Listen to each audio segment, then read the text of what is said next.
Hello IBS family, কেমন আছেন সবাই? আশা করি ভালো আছেন। আমিও আল্লাহর রহমতে ভালো আছি অনেক।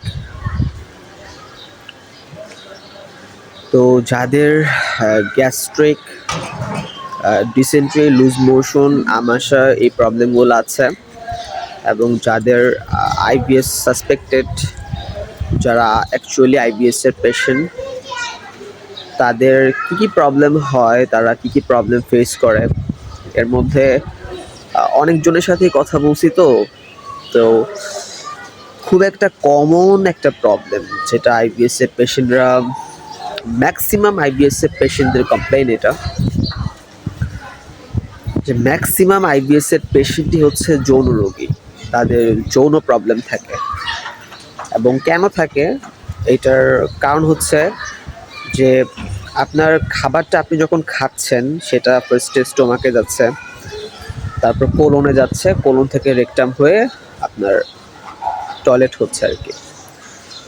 তো আপনার যে খাবারটা আপনি খাচ্ছেন এটা আপনার গায়ে যদি না লাগে, আপনার যদি খাবারটা অ্যাবজর্বেশন না হয়, প্রপার ডাইজেশন না হয়, খাবারটা যদি গায়ে না লাগে, তাহলে হচ্ছে আপনার ওইখান থেকে যে পরিমাণ মাল্টিভিটামিন বা মাল্টি মিনারেলস প্রয়োজন যেটা বডির জন্য, ওইটা বডি নিতে পারে না।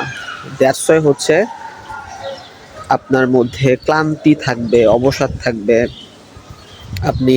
আপনার মন খিটখিটে থাকবে, আপনার মেজাজ খিটখিটে থাকবে, আপনার ভালো কথা ভালো লাগবে না, আপনার মধ্যে খুবই একটা আনস্যাটিসফ্যাকশন কাজ করবে। হ্যাঁ, কোনো কিছুই ভাল লাগবে না, ভালো কথাও ভাল লাগবে না, ঘুরতে ইচ্ছে করবে না।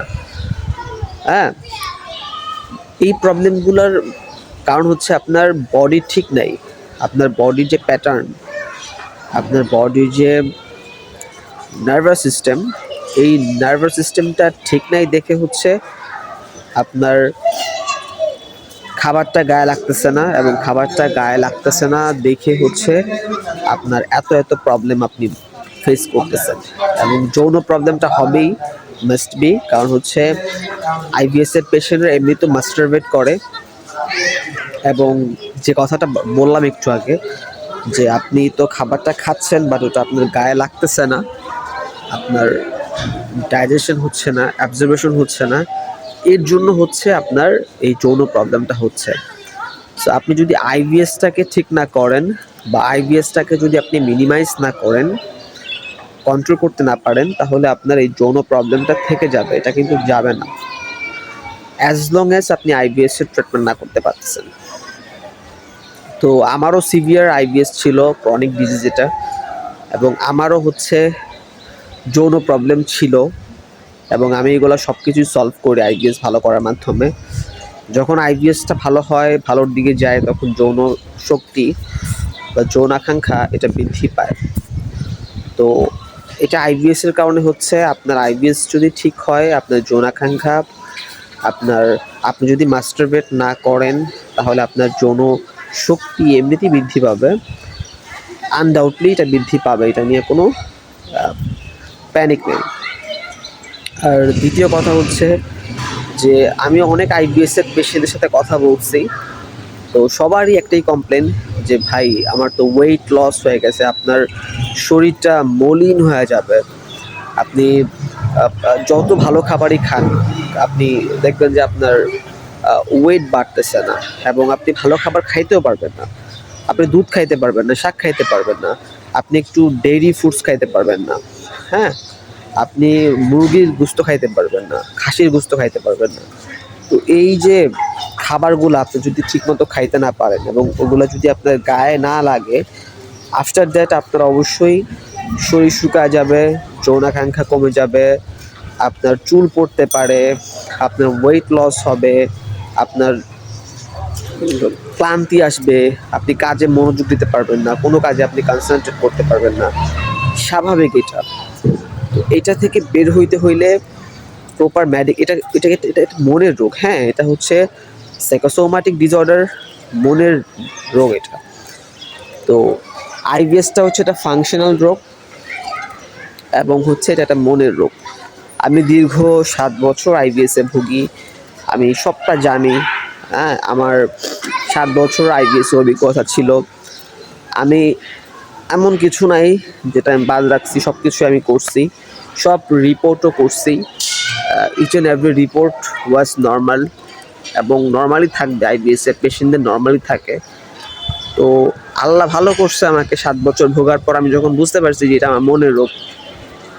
হ্যাঁ, এটা হচ্ছে একটা আপনার ব্রেইনের নিউরো ট্রান্সমিটারে কিছু কেমিক্যাল হরমোনাল ডেফিসিয়েন্সি। সো ওই হরমোনগুলো যখন ডেফিসিয়েন্সি হয় বা কমে যায় তখন হচ্ছে আপনার আইবিএসটা ট্রিগার করে। তো এটা আসার কথা হচ্ছে বা সবার জন্য সুসংবাদ হচ্ছে যে এইটা অ্যাকচুয়ালি ভালো হয়। আমি এটা বারবার ভিডিওতে বলি যে এটা ভালো হয়। এটা ভালো হওয়ার প্রসেস জানতে হয়, সঠিক মেডিকেশন, সঠিক গাইডলাইন্স, সঠিক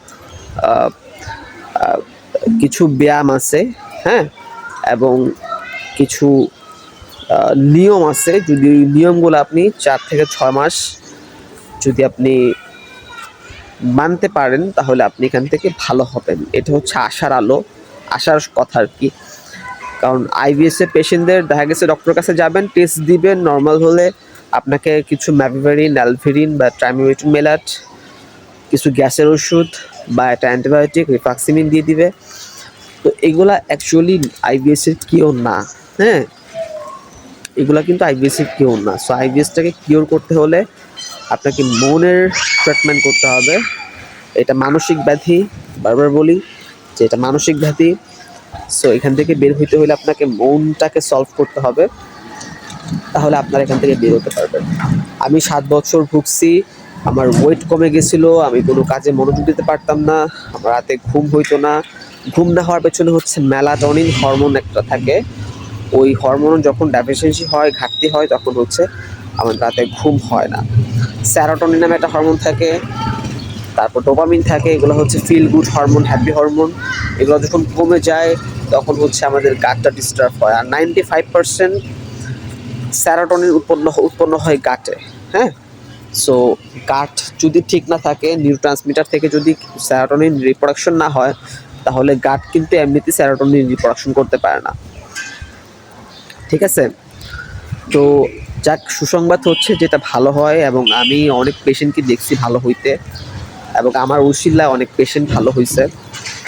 তো লাস্ট অফ অল একটাই কথা, যারা আইবিএসের পেশেন্ট কন্ট্যাক্ট করতে পারেন, ডিসক্রিপশন বক্সে আমার নাম্বার দেওয়া থাকবে, আপনারা কন্ট্যাক্ট করেন। হ্যাঁ, আপনারা প্রপার মেডিকেশন নেন, ইনশাল্লাহ আপনারাও 4 থেকে 6 মাসের মধ্যে সম্পূর্ণরূপে এখান থেকে বের হয়ে যাবেন, ভালো হয়ে যাবেন। সো আমি পরিশেষে একটা কথাই বলবো যে যারা আইবিএসের পেশেন্ট অনেক ভুগতেছেন বা অনেক সাফার করতেছেন, তারা আমার সাথে কন্ট্যাক্ট করতে পারেন।